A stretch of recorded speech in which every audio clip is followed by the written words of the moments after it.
বন্ধুরা, আজকে আমি মম কিচেন থেকে জয়া মণ্ডল বলছি। আজকে আপনাদেরকে আমি ভুট্টা ভাজা টক ঝাল বানিয়ে দেখাবো। টক ঝাল বানানোর জন্য প্রথমে লাগছে ভুট্টার থেকে আমি দানাগুলো সব বের করে নিয়েছি।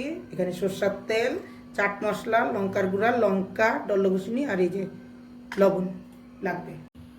আগের থেকে আমি গ্যাসে কড়াইটা রেখে দিয়েছিলাম। কড়াইটি একটু গরম হোক, তারপর আমি তেল দিয়ে দিচ্ছি। কড়াই গরম হয়ে গেছে।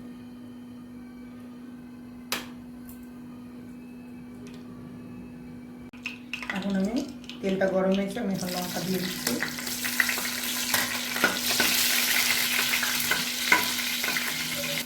এখন এই মশলাটা দিয়ে দিব।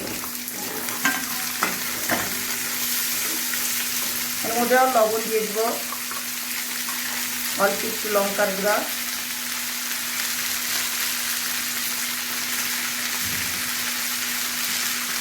চাট মশলা না থাকলে লেবু দেওয়া যায়। এখন এটাকে হালকা হিটে ভালো করে ফ্রাই করব।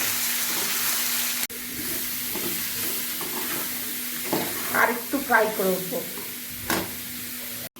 এখন আমার হয়ে গেছে টক ঝাল ভুট্টা ভাজা। এভাবে আপনারা বাড়িতেও বানিয়ে খাইতে পারেন টিভি দেখতে দেখতে।